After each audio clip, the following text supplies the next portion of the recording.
अस्सलाम वालेकुम, आप देख रहे हैं जॉइंट सेशन। मैं हूं सैयद आयशा नाज और बहुत इंटरेस्टिंग मामला पाकिस्तान तहरीक इंसाफ के निशान बल्ले के हवाले से।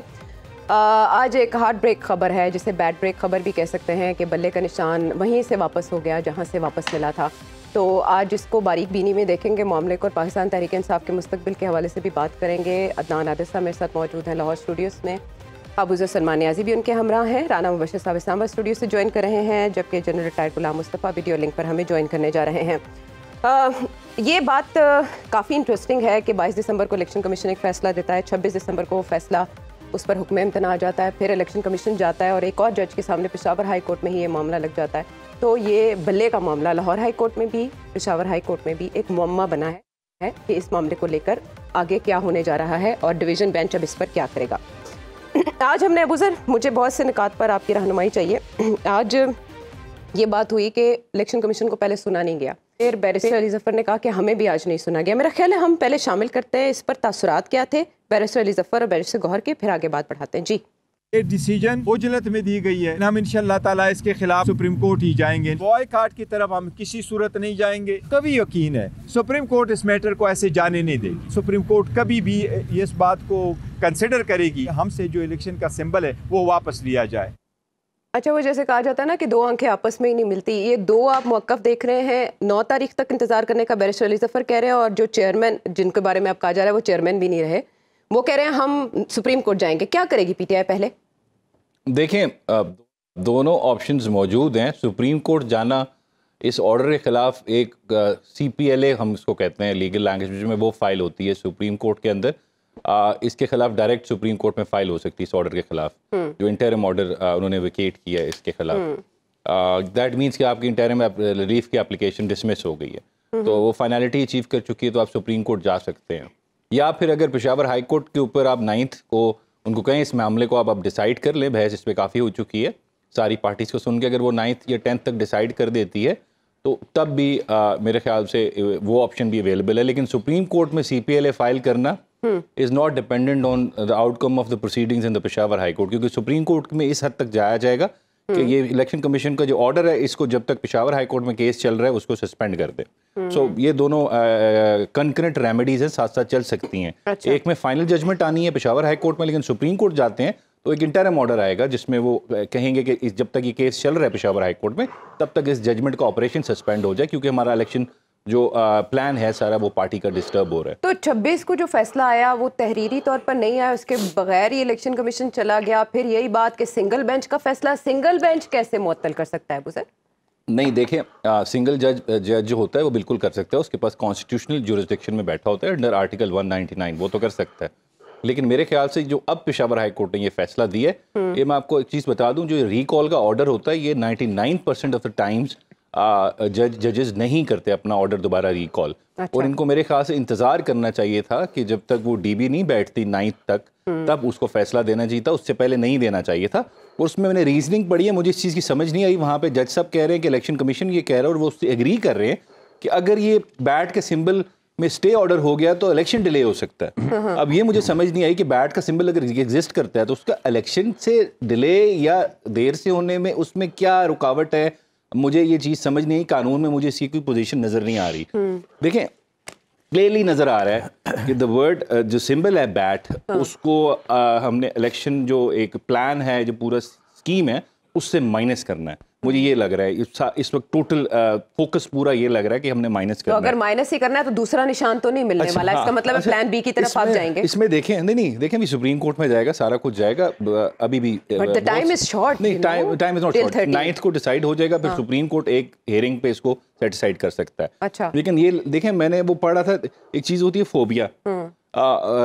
फोबिया होता है वो ग्रीक वर्ड है कि जिस चीज़ से आपको डर लगता हो। जो टॉप 5 फोबियाज होते हैं ना दुनिया में, जो 3 है, वो होता है, एक होता है कि पब्लिक स्पीकिंग से लोग डरते हैं, या लोग हाइट से डरते हैं, हाइट फोबिया होता है, या सांप से डरते हैं, स्नेक से डरते हैं, कुछ लोग राना साहब से भी डरते हैं, ठीक है, क्लास्ट्रोफोबिया होता है बन जाओ। या चौथा जो एक फियर है, मुझे लग रहा है इस लिस्ट में एक टॉप पे जाना चाहिए पाकिस्तान की हद तक, खासकर कि कुछ लोगों को बैट से फोबिया हो गया। देखिए, एक चीज़ समझने की ज़रूरत है कि जो बैट है ये तब भी अच्छा स्कोर होता है, इससे सेंचुरी तब होती है जब प्लेयर उसको खेलने वाला अच्छा हो। हाँ। अगर आप बाबर आजम को देंगे तो वो उसमें सेंचुरी करेगा, आप इसमें विराट कोहली को देंगे वो भी सेंचुरी करेगा, लेकिन आप इमामुल हक को देंगे ना किसी सफारशी आदमी को, तो उसने उसमें 0 पे आउट होना है। इस वजह से the player behind the gun that counts. और पीटीआई का सिंबल इज बैड सिंबल है, लेकिन उसकी जो फेस वैल्यू है, जो मॉरल अथॉरिटी वो डिराइव करती है पॉपुलैरिटी से, दैट इज चेयरमैन पीटीआई, जो उनके कासिम के वालिद साहब हैं। और वो अगर जेल से ये भी कह देना कि नवारुल हक काकड़ साहब को वोट दो, वो भी प्राइम मिनिस्टर बन के आ जाएंगे। 9 का 9 करोड़ 10 8 7 8 करोड़ वो भी वोट, जो भी वोट पड़ेगा, जो उनकी सपोर्ट है 1 करोड़ 2 करोड़, उनको अगर वो कह दे नवारुल हक काकड़ को वोट दे, तो वो भी इलेक्शन जीत के आके आ जाएंगे। So one message from chairman PTI, ये हमारा बैट सिंबल नहीं है, हमारा हॉकी है, ये हमारा फुटबॉल है, कोई भी हो, एवरीथिंग विल बी क्लियर। वो आपका सोशल मीडिया का जमाना है, 2.5 करोड़ आपका टिकटॉक पे यूजर है पूरे गाँव में, मेरे इलाके में हर किसी के पास टिकटॉक है, पूरे इलाकों में, रूरल एरियाज में। तो ये सिंबल चला जाए किसी को, अगर ये लग रहा है कि ये इलेक्शन इससे हार जाएंगे, ये वो बैकफुट पे चले जाएंगे, लेकिन उसके और भी नुकसान आता है ना, जो पार्टी चेयरमैन ने भी आज बात की, डिसोल्यूशन के मुतरादिफ है, जिस तरह का आज फैसला आया है। वो डिसोल्यूशन नहीं है, that is just with respect to आपका सिंबल नहीं रहेगा, वो दोबारा आपको सिंबल कोई और, फॉर इंस्टेंस कोई और सिंबल अनाउंस हो जाता है, किसी के साथ कोलेशन कर लेते हैं, वो सब चीजें हो सकती है ना। तो पहले तो अदालतों की तरफ देखना पड़ेगा। जिस फोबिया की आपने बहुत से फोबियाज गिनवाए, राणा साहब का भी फोबिया गिनवाया, लेकिन जो परमानेंट फोबिया वो तो जनरल साहब का है। तो जनरल साहब आप ही जरा बताएं कि ये जो बल्ला है ये किसकी वजह से शटलकॉक या फुटबॉल बना हुआ है आपके ख्याल में? पाकिस्तान तहरीक इंसाफ की अपनी वजह से, इलेक्शन कमीशन की वजह से, अदालत की वजह से, या किसी फरीके चहारम की वजह से? देखिए, इसमें तो तहरीक इंसाफ का अपना तो एक किरदार है ही है, लेकिन मैं समझता हूँ कि ये जो एस्पिरेंट टू दी थ्रोन है इस वक्त, नवाज शरीफ साहब और उनकी जो कहते हैं हुक्मरान खानदान, जी जी, वो ज्यादा खौफजदा है इस चीज से, क्योंकि उनकी बात बन नहीं रही। वो जब से आए हैं उनका ख्याल ये था कि आएंगे, छा जाएंगे और दुनिया टूट पड़ेगी और सारा कुछ रंकी डोरी हो जाएगा, लेकिन वो हुआ नहीं। अच्छा। वो आज 3 तारीख हो गई है और टोटल मेरा ख्याल है 34-35 दिन इलेक्शन के लिए रह गए हैं। तो मैं नहीं देख रहा कि कहीं इस तरीके से कोई लहर उठ रही है कि शेर को वोट देना और इस किस्म की बातचीत जो है, तो इसलिए ज्यादा खौफजदा वो हैं। और इस वो जो खिंच भी है, अपने पूरी कोशिश वो कर रहे हैं, इस्तेमाल कर रहे हैं अपने तमाम हथकंडे किसी तरीके से। उनकी सोच में ये है कि बैट अगर नहीं होगा तो शायद लोग शेर की तरफ अब राग़िब हो जाएंगे। लेकिन मुझे जो चीज़ वो समझ नहीं रहे कि अब वो 70, 80, 90 की दहाई नहीं है। आज का जो जैसा अभी बात करी थे, बुजुर्ग भी बात कर रहे थे, गांव में, देहातों में, हर जगह अब एक और किस्म की सोच परवान चढ़ रही है। ये एक नई पौध है। पिछले 20-30 सालों में जो नए नौजवान वोटर्स बने हैं, वो एक नई तरह की सोच उनकी है। उनकी वो प्रोग्रेसिव सोच रहे हैं, वो चाहते हैं पाकिस्तान आगे जाए। वो नहीं चाहते कि भाई जो फैमिली फिefdoms हैं वो इतनी ज्यादा मजबूत हो जाए कि वो पाकिस्तान पे हावी हो जाए। तो मेरा ख्याल है इन सब को देखते हुए जो मेरा वोट तो है कि जो खौफजदा ज्यादा है वो वही है जिनको हारने का डर है। अच्छा। और वो ऑब्वियसली नून लीग है, मैं समझता हूँ। ठीक है, ये ठीक है, ये आपने आसानी कर दी। हम ऐसे ही उन तीनों में ही पढ़े थे, लेकिन आपने बता दिया कि कौन है असल में खौफजदा। अच्छा राना साहब, आप बताएं कि पेशावर हाई कोर्ट के हवाले से सुप्रीम कोर्ट ने पहले ही बड़ी सख्त ऑब्जर्वेशंस दी हुई हैं। क्या पाकिस्तान तहरीक इंसाफ के लिए वहाँ से रिलीफ लेना आसान होगा बल्ले के मामले को लेकर? देखिए, कोर्ट्स के मसले हैं, मेरे से ज्यादा बेहतर तो अबूजर बता सकते हैं। नहीं, आप तो टोन देख के बता सकते हैं। राणा साहब से ये पूछे क्या होगा, राणा साहब ये बताएं। हाँ, होगा क्या, ये तो देखें। होगा ये कि देखें, कोई भी निशान मिल जाए इनको, to be very honest, PTI को कोई भी निशान मिल जाए और जो लीगल टीम जाती हैं जिसमें अबूजर भी शामिल होते हैं, जाके वो पीटीआई के चेयरमैन को मिलती हैं, तो वहाँ से जो भी पैगाम आएगा, वो जो कम्युनिकेट किया जाएगा ऑनवर्ड्स, वो बिल्कुल उसको वोट पड़ेगा। क्यों नहीं पड़ेगा? लेकिन एग्जाम्पल एक अबूजर गलत दे गए, मेरे ख्याल में थोड़ा सा इसमें करेक्शन की ज़रूरत है कि ये जो काकड़ साहब वाली एग्जांपल देंगे कि अंदर से जनाब पीटीआई के चेयरमैन के काकड़ साहब को वोट डाल दो तो काकड़ साहब प्राइम मिनिस्टर बन जाएंगे, वो थोड़ा सा गलत कर गए हैं। पता नहीं क्यों इस तरह नहीं करना चाहिए। काकड़ साहब वजीर आजम नहीं बनना चाहते, उनको नहीं शौक किसी किस्म का वजीर आजम बनने का। वो सिर्फ अपने इंटरेक्शन, उनको बड़ा शौक है, बड़ा खुश रहते हैं वो, ओके, बच्चों के साथ इंटरेक्शन हो, बच्चियों के साथ इंटरेक्शन हो, और वो भी स्कूल कॉलेज के बच्चों के साथ, वो वहाँ पे ही is very comfortable over there. Education वो मिनिस्टर अलग बात है, बच्चे बच्चियाँ वहाँ पे, जी हाँ, नहीं वो फिर वो तो अपने पीटीआई चेयरमैन से बात करके आप बताइएगा ना उन्हें, लेकिन अभी तो फिलहाल ही इज़ वेरी कंफर्टेबल काकड़ साहब, वो जनाब बच्चे बच्चियों से इंटरेक्ट करते हैं। वहाँ पे अगर टफ क्वेश्चंस आ जाएं तो फिर इंग्लिश उर्दू का भी मसला पड़ जाता है, but anyways he is comfortable. I don't know why, लेकिन देन अगेन बार बार इंटरेक्शन वो वहाँ पे करना चाहते हैं, क्योंकि मेरे ख्याल में वो ही इज़ वेरी नॉलेजेबल पर्सन। किसी ज़माने में कोसार मार्केट में बैठ के वो किताबें भी अकेले पढ़ा करते थे, और फिर लंदन की यादें भी उन्हें आती होंगी। लंदन में भी उन्होंने बहुत मेहनत की, बड़ा काम किया, वहाँ के दोस्त भी उन्हें बड़ी याद रखते हैं, याद करते हैं आजकल भी। सो एनीवेज वो एक अलग चीज़ है, लेकिन मेरे ख्याल में किसी ਤੁਸੀਂ आपे पूछ के दस देना सानू सारे तुरान साहब आप जरा, हाँ आप जरा ना इस मामले पे हमें पहले भी खबर दे चुके हैं। बैलेंसिंग एक्ट का सवाल उसके जवाब में मैंने किया था आपसे। इंट्रा पार्टी इलेक्शंस के मामले पे ना 14 पॉलिटिकल पार्टीज को इलेक्शन कमीशन ने नोटिस किया हुआ है, उस पर समाअत होने जा रही है कल। तो किसी और पार्टी से भी इंतखाबी निशान वापस लिया जा सकता है? जी आयशा, मैं पहले मुझे जहाँ तक याद पड़ता है शायद इसी शो में कहा था मैंने कि जितनी पार्टीज हैं उनके इंट्रा पार्टी इलेक्शंस में, मेरे ख्याल में हमारे प्रोड्यूसर जो है जॉइंट सेशन के, वो इसको क्लिप को शायद निकाल लें कि जॉइंट मैंने कहा था कि जितनी पार्टीज हैं अदर देन पीटीआई, उनके इंट्रा पार्टी इलेक्शंस जो हुए हैं उन पर भी जनाब सवालात उठेंगे और उनको भी गेज किया जाएगा, वे किया जाएगा in the days to come. तो वो काम शुरू हो गया है। तो वो सिर्फ पीटीआई को सिंगल आउट नहीं किया जाएगा, मतलब जो मैंने उस वक्त कहा था, तो वो इस तरह सबके लिए क्रॉस द बोर्ड होगा। लेकिन द पॉइंट लेकिन क्रॉस द बोर्ड में बड़ी पॉलिटिकल पार्टीज तो नहीं है ना? नहीं, बड़ी पॉलिटिकल पार्टीज भी होंगी उसमें, ये देख लीजिएगा। अच्छा, उसमें भी होंगी जनरल साहब, बिल्कुल होंगी उसमें।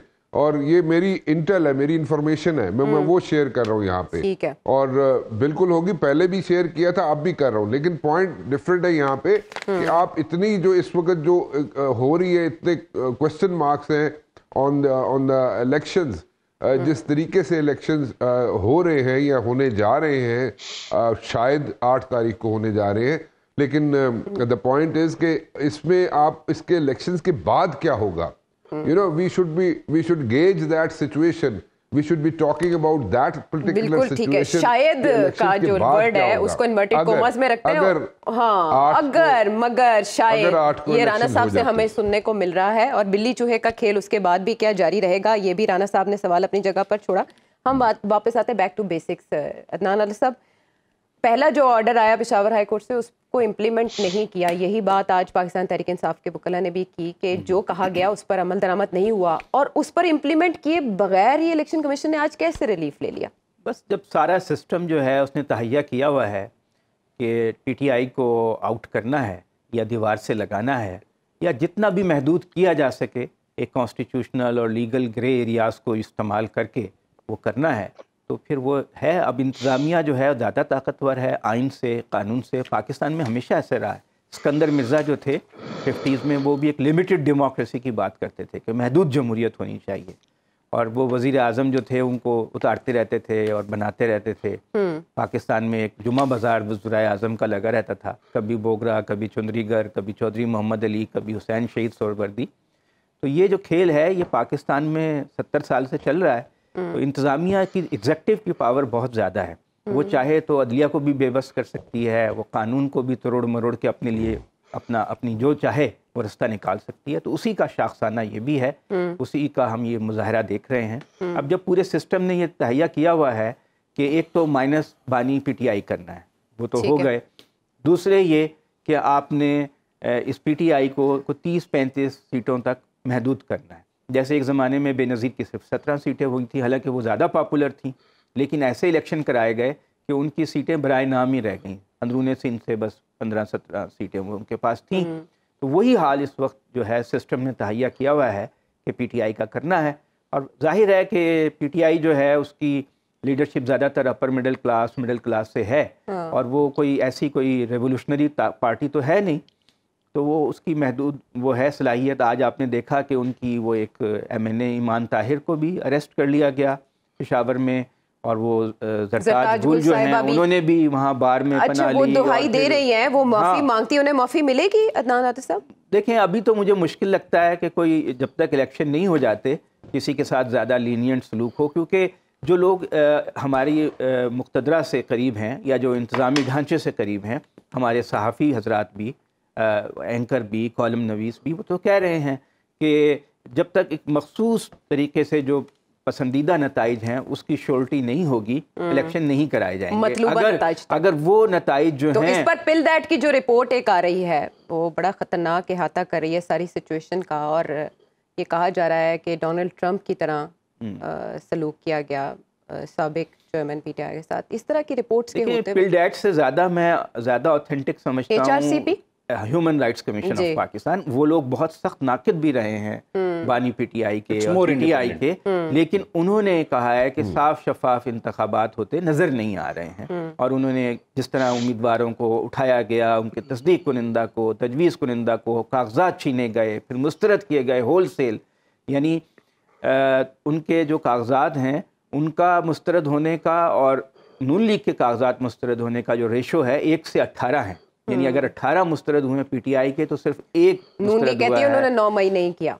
हाँ, तो ये अब आप अगर समझते हैं कि 9 मई के वो जिम्मेदार थे तो आप उनके खिलाफ और उनके खिलाफ इतना ठोस सबूत मौजूद था, आप एक रेफरेंस दायर करते, उनके ऊपर कलअदम किसी जमात को करार देना हो तो ये काम सुप्रीम कोर्ट कर सकती है पाकिस्तान के आइन के तहत। इलेक्शन कमीशन नहीं कर सकता किसी जमात को। तो ममनुआ फंडिंग में नहीं हो सका। लेकिन आपने एक गैर कानून से मावरा एक अलग से रास्ता निकालने की कोशिश की है कि सुप्रीम कोर्ट जाए बगैर एक जमात को जो है अमलन कलअदम करार दे दिया और अमलन उसको एक ममनुआ तंजीम के तौर पर आप ट्रीट कर रहे हैं।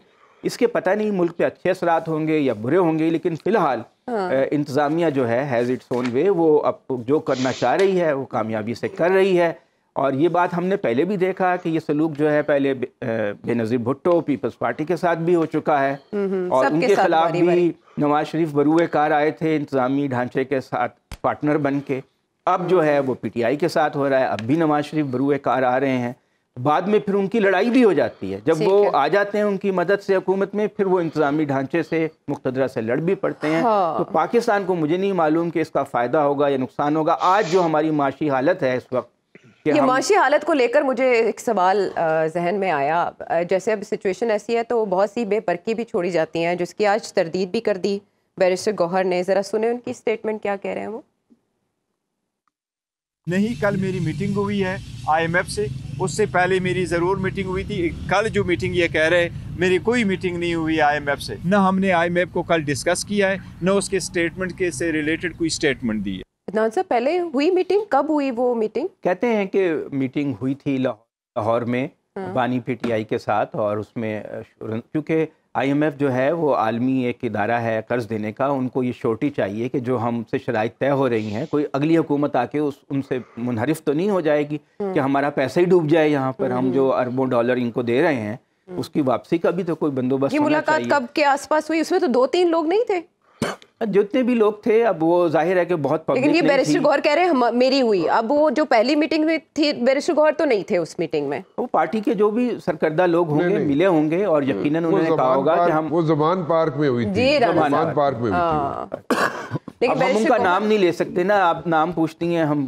खामोश हो जाएंगे। तो मतलब IMF वालों को भी पता है कि अगली हुकूमत तहरीक इंसाफ की आनी है शायद। अच्छा, ये भी बात बड़ी इंटरेस्टिंग है, कैलकुलेशंस करते हैं वो। हाँ, बड़ी इंटरेस्टिंग है। लेकिन फिर अगर यही बात है तो क्या पाकिस्तान तहरीक इंसाफ इस मामले को ट्रम्प कार्ड के तौर पर इस्तेमाल कर सकती है? ये अबू सर की पेशगोई को लेकर बात आगे बढ़ाएंगे। व्हाटएवर, वापस आते हैं ब्रेक के बाद। Welcome back to the show. रब लेवल प्लेइंग फील्ड की बात जिसको लेकर सुप्रीम कोर्ट के रूबरू है पाकिस्तान तहरीक इंसाफ। मुझे अबू ज़र आपसे ये जानना है कि पाकिस्तान तहरीक इंसाफ के पास अपना जो मौक़िफ़ है वो सुप्रीम कोर्ट के सामने रखने के लिए सूबाई इलेक्शन कमीशन की रिपोर्ट के अलावा क्या था, और जो नोटिस सुप्रीम कोर्ट ने इशू किए हैं क्या वो पाकिस्तान तहरीक इंसाफ के मौक़िफ़ की कामयाबी है? देखिए, पहले तो जब नोटिस इशू होते हैं दैट मीन्स आपका जो केस है वो सुनने के काबिल है, इसका मतलब ये होता है अच्छा। कि you have a Prema facie, आपने केस इस्टेब्लिश कर दिया। लेकिन जहाँ तक देखें कोर्ट को कन्विंस करना या सबूत देने की बात है, मेरे ख्याल से इस मुल्क में कितनी 25 करोड़ आबादी होगी, शायद 24 करोड़ ने तो वो सारा कुछ देख लिया है। मतलब आप देख सकते हैं शेख इम्तियाज़ की फैमिली में जो एक तो वीडियो कैप्चर हो गई, प्रपोजर को उठाया है और उसको ले गए हैं, और सलमान अकरम राजा साहब उधर मिस हैंडल हो रहे हैं। उसके अलावा अमजद परवेज साहब को उठा लिया गया। मतलब 2 कॉन्स्टिट्यूंसीज में तो मैं स्क्रूटनी के लिए गया, अब मुझे पुलिस ने नहीं जाने दिया। हर चीज़ का वीडियो एविडेंस अवेलेबल है। फिर आपकी प्रोविंशियल इलेक्शन कमीशन खुद आईजी साहब को लिख रही है कि और district election commission provincial election commission को लिख रहा है कि यहाँ पे बहुत ज़्यादा पुलिस इंटरफेरेंस है। तो ये तो एक ऐसी चीज़ है नहीं जिसको हम इस्टेब्लिश करें, क्योंकि everything is on the record, videos, letters by the election commission itself कि टू मच पुलिस इंटरफेरेंस है। उसके अलावा 100, 150, 200 पिटिशंस फाइल हुई हैं लाहौर हाई कोर्ट में कि हमें नॉमिनेशन पेपर्स हमसे छीने जा रहे हैं। फिर 100, 150 पिटिशंस फाइल हुई हैं कि हम पे स्क्रूटनी नहीं करने दी जा रही। ये तो फिर उसके बाद अब 100, 150 पिटिशंस फाइल हुई हैं कि हमें रिजेक्शन ऑर्डर्स नहीं मिल रहे कि हम उसको किस तरह चैलेंज करें। लेकिन सारी शिकायत की कॉपी लतीफ खोसे साहब ने साथ ही लगाई, वो तैयारी करके नहीं आते। सब कुछ लगाया हुआ था, तैयारी करके भी आए हुए थे। नहीं लगाई। लेकिन देखें मेरी बात सुने, अब ये नोटिस होते हैं ना तो आप फिर साथ एडिशनल चीज़ें भी दे सकते हैं। पहली डेट पे इतनी हेयरिंग लंबी नहीं होती कि आप हर चीज़ पढ़ के बताएं। हमेशा फर्स्ट हेयरिंग 15-20 मिनट की होती है नॉर्मली, जो भी केस आप फाइल करते हैं। और ये तो ओरिजिनल ऑर्डर की कंटेम्प्ट थी, तो ये खुद मतलब that is more than enough कि आप उनको ईसीबी का लेटर पढ़ा दें कि ये पुलिस इंटरफेरेंस करिए, that is more than enough. उसके अलावा जहाँ तक सुप्रीम कोर्ट की बात है, लेकिन अफसोस की बात है सुप्रीम कोर्ट, देखें मुझे समझ नहीं आ रही, हम तो कोर्ट्स में पेश होते हैं, बड़ा 10 साल हो गए, बड़ी पेशेंट हेयरिंग होती है। यहाँ पे सवाल जजेस ज़्यादा सवाल करते हैं, वकला को बोलने का कम टाइम मिल रहा होता है। तो इस तरह मैंने नहीं देखा कभी अपनी प्रैक्टिस में करते हुए। लेकिन मेरे ख्याल से सुप्रीम कोर्ट पेशेंट हेयरिंग दे, इवन जो भी लेके आए किसी और पार्टी का भी हो, पेशेंट हेयरिंग दे ताकि अगला अपना पॉइंट ऑफ व्यू स्टैब्लिश कर सके। ठीक है। तो इस वजह से मुझे सुप्रीम कोर्ट की हेयरिंग जो है वो मुझे I was not satisfied with the way it was being conducted. It could have been done in a far better manner. But honourable chief justice साहब ने कहा कि वो मीडिया नहीं देखते ना। लतीफ खोसे साहब ने हवाला दिया मीडिया में सब आ रहा है, उन्होंने कहा मैं मीडिया नहीं देखता। मीडिया में उन्होंने कहा रोज आपके लिए बैठ भी नहीं सकते, रोज समात भी नहीं कर सकते, चीजें मुतालिका फोरम्स मौजूद हैं, उधर लेकर जाएं फिर हमारे पास आए। मुझे ना ये आपसे लाहौर हाई कोर्ट के बल्ले के निशान के वजह से जो केस वहाँ है, वहाँ जो 3 सवाल उठाए गए हैं, उनको लेकर आप क्या कहेंगे कि मामला किसी और कोर्ट में हो? अच्छा, वो वो अजहर सिद्दीक साहब ने शायद केस फाइल किया है, अजहर सिद्दीक साहब ने किया फाइल केस जी। वो सेक्शन 215 उन्होंने चैलेंज किया है, उसकी वायरस चैलेंज की है कि अनकॉन्स्टिट्यूशनल है। जो इलेक्शन कमिशन को पावर मिली हुई है सिंबल लेने की, वो इंट्रा पार्टी इलेक्शन वाले इशू के बाद, तो उन्होंने कहा ये आइन में इनको जो आइन के खिलाफ है जो इनको पावर्स दी हुई हैं, वो तो उन्होंने वो सेक्शन चैलेंज किया है। लेकिन ये पेशावर तक रहेगा मामला, पेशावर हाई कोर्ट का, पंजाब की हद तक और अदालत का हुक्म चाहिए, ये मामला क्या है? अगर ऐसा पीटीआई के वकील ने कहा अजहर सिद्दीक, इसमें PTI is not a petitioner, यहाँ नहीं है PTI is not a petitioner in this case. Pakistan, क्योंकि पार्टी जो होती है वो एक ही जगह केस फाइल कर सकती है, 2 जगह नहीं कर सकती। इसमें PTI is not a petitioner. अच्छा। और ये पिटिशन जो है ये पाकिस्तान तहरीक इंसाफ ने नहीं फाइल की, और ना ये चेयरमैन साहब के कहने पे फाइल हुई है। ये मैं आपको भी यहाँ जी वकील ने अपने तौर पर दायर की है, ये भी इस दौरान समात में ये बात हुई। उमैर नियाज़ी साहब वाली पिटिशन थी वो पार्टी के कहने पे फाइल की गई थी। ये अजहर सिद्दीक साहब ने as a public spirited individual खुद फाइल की है। क्योंकि फेडरल जो ऐसी सिचुएशन में 2 फैसले आ जाएं एक ऑपोजिट, तो फिर सुप्रीम कोर्ट या ये सुप्रीम कोर्ट ये भी कर सकती है कि 2 हाई कोर्ट्स में 3 में केस चल रहा हो ना, सुप्रीम कोर्ट 186A में एक ऑर्डर कर सकती है, सारे केसेस एक ही हाई कोर्ट में ट्रांसफर कर सकती है, केवल एक ही हाई कोर्ट। मेरा एक पॉइंट है कि देखें, फर्ज करें कि इनकी पार्टी को रजिस्ट्रेशन नहीं मिलती, बहाल नहीं होती, और बल्ले का निशान भी नहीं मिलता पीटीआई को, ये किसी और पार्टी, छोटी पार्टी मसलन मौलाना शरानी की पार्टी या वहदतुल मुस्लिमीन या कोई साहबजादा हामिद रज़ा की पार्टी, किसी भी पार्टी का निशान लेकर या खुद अलायंस बना के कोई और निशान पे इलेक्शन लड़ लेते हैं, तो वो आजकल के ज़माने में तो सब लोगों को मालूम बहुत तेज़ी से हो जाएगा।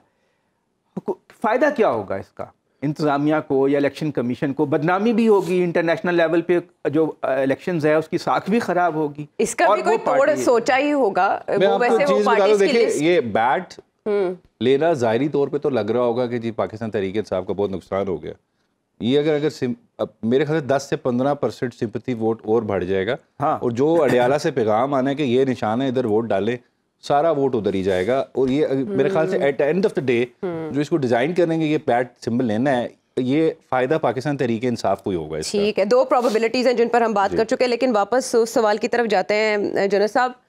ये सारी सिचुएशन और फिर ऐसे में माशी सूरत हाल और उस पर IMF को लेकर एक शोशा छोड़ना, जब 11 जनवरी को बोर्ड मीटिंग होनी है, एग्जीक्यूटिव बोर्ड मीटिंग, आपके ख्याल में ये शोशा इस सूरत हाल में किसने छोड़ा होगा? क्या ये पैगाम है किसी के लिए कि पाकिस्तान तहरीक इंसाफ ऐसा कर सकती है? क्या इदारों को दबाव में लाने की कोशिश हो सकती है ये इंटेंशनली? देखो, टू बिगिन विद मैं ये कहना चाहता हूँ कि तहरीक इंसाफ को अगर ऐसे उनके ज़हन में है तो निकाल देना चाहिए, क्योंकि ये मसला किसी एक पार्टी का नहीं है, मसला पाकिस्तान का है। और पहले भी जब ये बड़ी पब्लिसाइज मीटिंग थी जब IMF की और इसकी ज़मान पाक में हुई है जी, उस वक्त बड़ा पॉजिटिव बात की थी और अभी इनको इसी तरफ कायम रहना चाहिए। लेकिन जहाँ कहने के बाद मैं ये कहना चाहता हूँ कि ये किसी ने पार्टी के बीच में से किसने शोशा छोड़ा है, और ये एक जिनके लिए शोशा छोड़ा है उनको पैगाम भी मिल गया होगा। और ख़ास तौर पे जो हमारी केयर टेकर सेटअप है जिसकी वजह से सारे मसाइल बने हुए हैं, चाहे पंजाब है चाहे फेडरल गवर्नमेंट पे है, उनको ही पैगाम मिल गया होगा। अगर आपने अपना हाथ थौला ना रखा तो ये काम हो सकता है, ये होना चाहिए नहीं और करना चाहिए नहीं, लेकिन ये मेरा ख्याल है कि इन लोगों के पैगाम है ये। और आई डोंट नो कैसे पैगाम को लिया जाता है। मैं तो गौर साहब की बात सुन के मुझे अच्छा लगा, उन्होंने कहा जी हमने ऐसी कोई बात की नहीं, हम ऐसे करना चाहते हैं, ऐसे अच्छी बात लगी मुझे ये। वॉइस ऑफ अमेरिका की रिपोर्ट है जी बिल्कुल, ये मुस्तनद जराए से खबर आई है, लेकिन फिर उन्होंने तरदीद कर दी। ये जरूर कहा कि पहले मेरी मीटिंग हुई है, वो हमने शॉर्ट भी सुनवाया। अच्छा, इस मामले को लेकर क्या IMF कोई किरदार अदा कर सकता है लेवल प्लेइंग फील्ड में जनरल साहब? देखिए, IMF इस हद तक तो शायद ये बात उसने पहले भी कही है, अब भी शायद कहेगा कि आप जो इलेक्शंस हैं या जो डेमोक्रेटिक प्रोसेस है इसको जारी रहना चाहिए, ये सब दुनिया कह रही है, और इलेक्शंस फ्री एंड फेयर होने चाहिए, ये भी सब दुनिया कह रही है। इससे ज़्यादा IMF शायद रोल प्ले ना करे, क्योंकि IMF ज़्यादा खुद को फैसले नहीं करता, उनको कहा जाता है फैसले करने का, तो उसके मुताबिक वो बात करते हैं और उनको अहकामात वाशिंगटन से आते हैं उनको। ठीक है, लेकिन वो सारे स्टेक होल्डर्स इंटरनेशनल एस्टैब्लिशमेंट, वो देखें जिस तरह इंटरनेशनल एस्टैब्लिशमेंट जिस तरह अमेरिका डिसीजंस लेता है, जो UN और IMF they are mostly influenced by the decisions of but constitution की बात उन्होंने ही की थी कि अमेरिका तो पूरी दुनिया में कॉन्स्टिट्यूशन की बात करता है, लेकिन हमेशा डिक्टेटर्स को सपोर्ट करता है। अमेरिकन फॉरेन पॉलिसी बड़ी प्रॉब्लमेटिक है। जी जनरल साहब, मैंने years की थी कि ये उनको हुक्म कहीं और से आता है, वाशिंगटन से आता है हुक्म, लार्जर पर्सपेक्टिव है ये इसका। वो तो उनके बड़े इंटेलिजेंस ऑफिसर हैं ब्रूस रिडल, उनका बयान मौजूद है, बहुत तफसील उनकी वीडियो क्लिप मौजूद है तमाम उसके ऊपर सोशल मीडिया पे, जिसमें वो ये कहते हैं कि हम जो हैं वो डिक्टेटर्स को सपोर्ट करते रहे हैं, और पाकिस्तान में भी उनका पाकिस्तान के हवाले से भी कहते हैं, बहुत सी बातें उनकी हैं, और वो कहते हैं कि ये होता तो सीक्रेट है, लेकिन इतना वेल नोन सीक्रेट होता है, थोड़े अरसे के बाद सारी दुनिया को ये बात पता होती है पाकिस्तान में। देखिए, जो इंटरनेशनल सेटअप है ना, जितना अभी अबू ज़र बात कर रहे थे, इंटरनेशनल सेटअप सारे एक खास नुक्ता नजर के मुताबिक चलाए जाते हैं।